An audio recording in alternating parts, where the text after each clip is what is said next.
गांव में चारों तरफ होली की तैयारियां चल रही थी। लोग अपने अपने घरों की सफाई कर रहे थे। बाजार गुलाल, मिठाई और पिचकारियों से सजा हुआ था। बच्चे गलियों में दौड़ते भागते होली के गीत गा रहे थे। लेकिन गांव के एक कोने में एक घर ऐसा भी था जहां न रंग थे न खुशियां। कमला अपने बेटे राजू के साथ घर के एक कोने में बैठी थी। उसका पति रमेश 4 साल पहले एक हादसे में गुजर गया था और तब से ही कमला जमींदार के घर खाना बनाने का काम किया करती थी। माँ, इस बार हम होली मनाएंगे ना? मुझे भी रंग लगाना है और मिठाई खानी है। बेटा, होली तो सबके लिए होती है, लेकिन हमारे पास अभी पैसे नहीं हैं। अगर इस बार हम थोड़ा और मेहनत कर लें तो अगले साल धूमधाम से होली मनाएंगे, ठीक है? लेकिन माँ, पिछले बार भी आपने यही कहा था और उससे पहले भी। क्या गरीबों के लिए कोई त्योहार नहीं होता? कमला के पास इसका कोई जवाब नहीं था। फिर वह राजू से कहती है, बेटा, तुम अभी स्कूल जाओ, मैं मालकिन से पैसे के बारे में बात करूंगी। कमला का बेटा राजू गांव के सरकारी स्कूल में पढ़ता था। कमला उसे स्कूल भेजकर जमींदार के घर खाना बनाने चली जाती है। खाना बनाते समय वह सोचती है, अभी तो मैं 10 दिन पहले मालकिन से पैसे मांगे थे। अभी मैं मांगूंगी तो शायद मालकिन गुस्सा करेंगे, पर राजू के लिए रंग और पिचकारी लेना था। एक बार कहकर देखती हूँ, शायद वह पैसे दे दे। फिर कमला किसी तरह हिम्मत जुटाकर अपनी मालकिन से कहती है, मालकिन, होली का त्योहार आ रहा है। राजू रंग और पिचकारी की जिद कर रहा है। अगर आप कुछ पैसे दे देते तो मैं उसके लिए रंग और पिचकारी खरीद देती। अच्छा, तो तुम्हें शर्म नहीं आती पैसे मांगने में? अभी मैं तुम्हें 10 दिन पहले ही पैसे दिए थे, फिर तुम आ गई पैसे मांगने। एक तो तुम काम पर लेट से आती हो और पैसे ऐसे मांगती हो जैसे कमा कर रखती हो। मालकिन, पैसे मांगने में शर्म कैसा? मैंने अपना काम के पैसे मांग रही हूँ।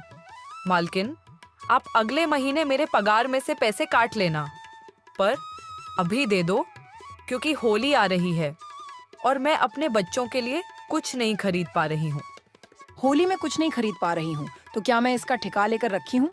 देख कमला, मुझे तुमसे इतनी बहस नहीं करनी है। पैसे समय पर ही मिलेंगे, चाहे कुछ भी हो जाए। अगर तुम्हें यहाँ पर काम करना है तो करो, वरना तुम जा सकती हो। तुम्हारे जैसे बहुत पड़े हैं। इतने में ही मालकिन का पति मोहन आता है और कहता है, किस बात की बहस चल रही है आपस में? देखो ना जी, एक तो काम पर लेट आती है और महीना से पहले ही पैसा मांगने लगती है। मैं तो तंग आ गई हूँ इससे। मैं तो तुम्हें पहले ही कहा था कि काम वाली लोग को इतना भी माथा पर मत चढ़ाओ, मगर तुम कहाँ सुनोगी मेरा बात। ये कमला, काम वाली होकर तुम मालकिन से बहस करती हो। निकल जाओ मेरे घर से, और आज के बाद यहाँ आने की कोई जरूरत नहीं है। नहीं मालिक, ऐसा मत कहिए। होली का समय है और घर पर पैसा नहीं था, इसलिए मैं पैसा मांग रही थी, अपने लिए नहीं, बच्चे के लिए। मालिक, उस बच्चे पर रहम करो जो पिता के गुजरने के बाद आज तक होली नहीं खेला हो। होली के समय पर मुझे काम से नहीं निकालिए, कहीं काम नहीं मिलेगा, फिर मेरे घर में होली पर चूल्हा नहीं जुड़ पाएगा। मुझे तुम्हारी कोई बात नहीं सुननी है। चल निकल यहाँ से, नहीं तो धक्के मारकर निकालूंगा। कमला के लाख गिड़गिड़ाने के बाद भी जमींदार नहीं माना और कमला को काम पर से निकाल दिया। बड़ी उदास मन से कमला घर जाने लगी। वह इतने परेशान थी कि चलते चलते वह जंगल के रास्ते पर निकल पड़ी। फिर बड़ी उदास मन से वह जंगल में ही बैठ जाती है। तभी एक साधु बाबा उस जंगल से ही गुजर रहे थे और कमला को उदास देखकर पूछते हैं, बेटी, आजकल जमाना बहुत खराब है, तुम इस सुनसान जंगल में अकेले क्यों बैठी हो? आपको क्या ही बताओ बाबा, होली का त्योहार आ रहा है और आपको तो पता ही होगा कि बच्चे होली में कितने मस्ती करते हैं, पर मेरे बच्चे की किस्मत में शायद मस्ती लिखा ही नहीं है। जब भी मैं उसके लिए कुछ अच्छा करना चाहती हूँ तब और भी बुरा हो जाता है। मैं जमींदार के घर खाना बनाने का काम किया करती थी, पर जमींदार ने मुझे अब काम से ही निकाल दिया। मुझे समझ में नहीं आ रहा है कि मैं अब क्या करूं। देखो बेटा, उदास मत हो, अभी होली के 4 दिन बचे हुए हैं।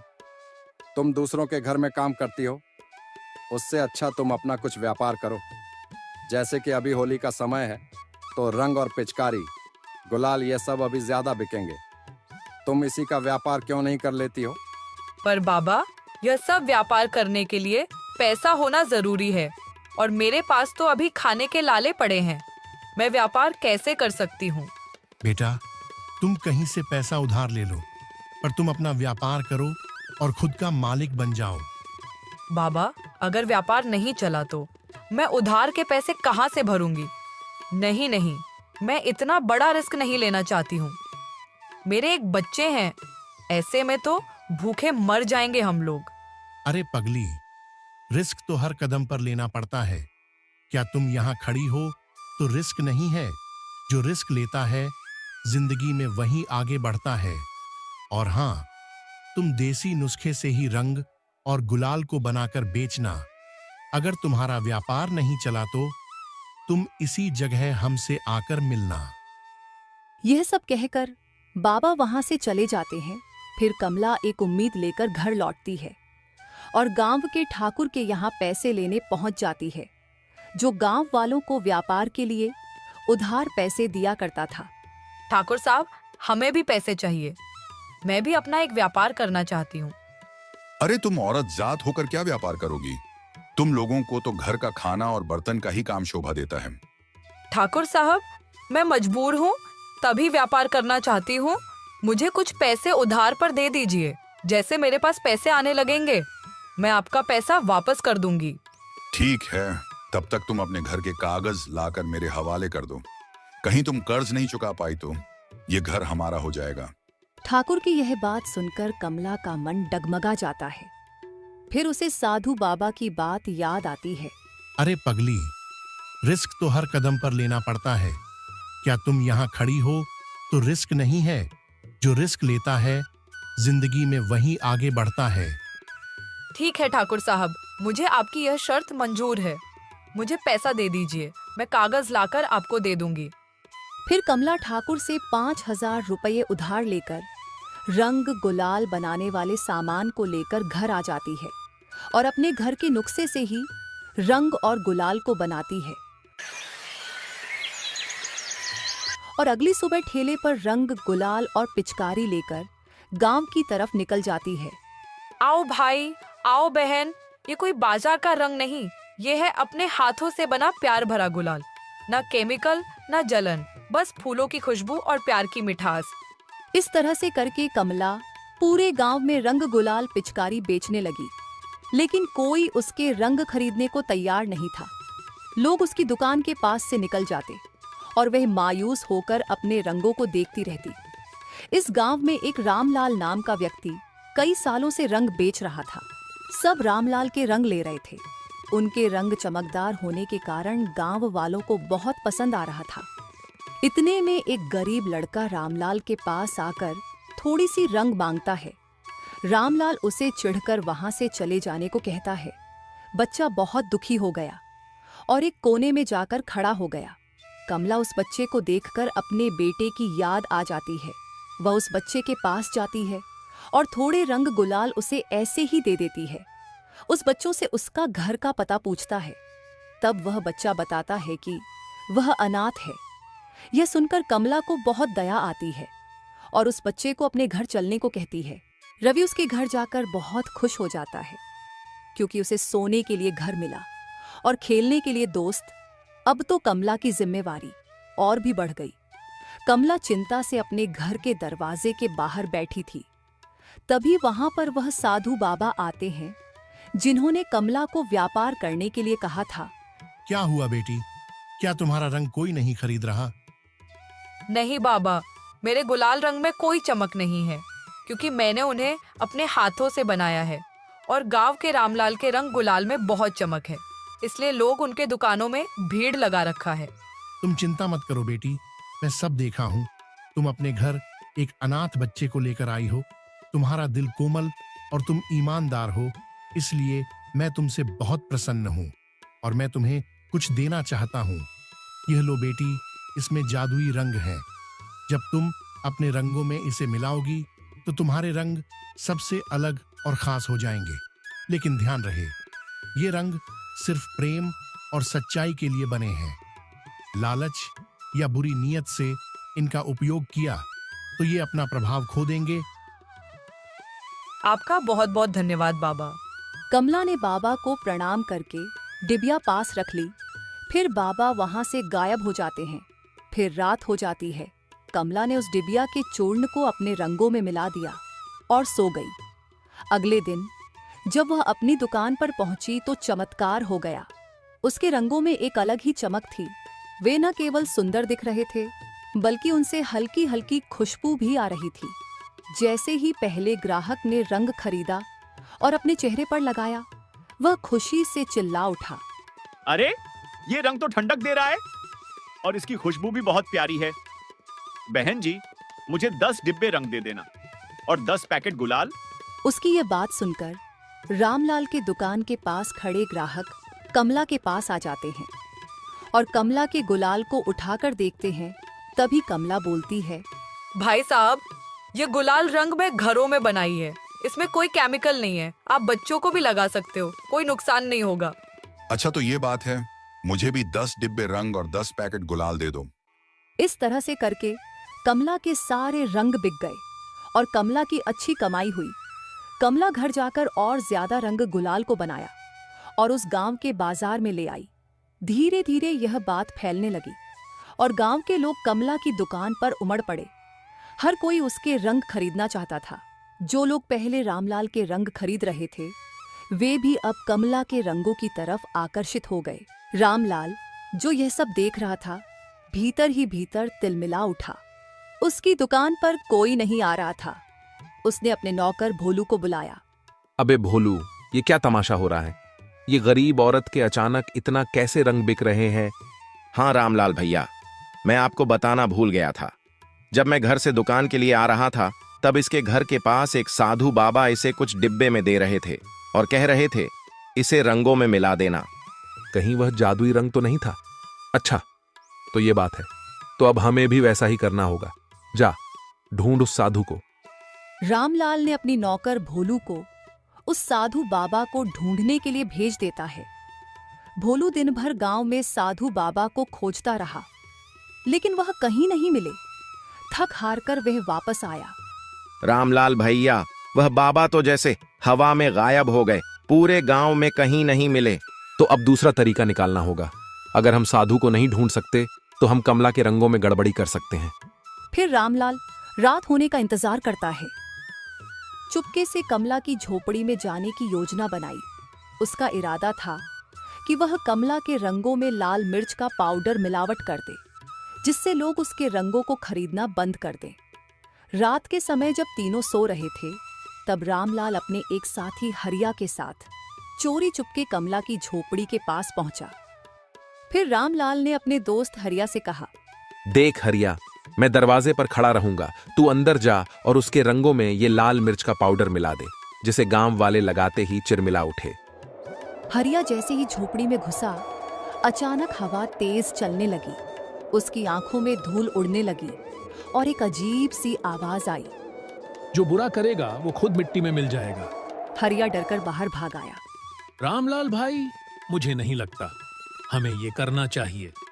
कोई अनहोनी हो सकती है। अबे डरपोक, अगर तुझे डर लग रहा है तो मैं खुद ये करूंगा।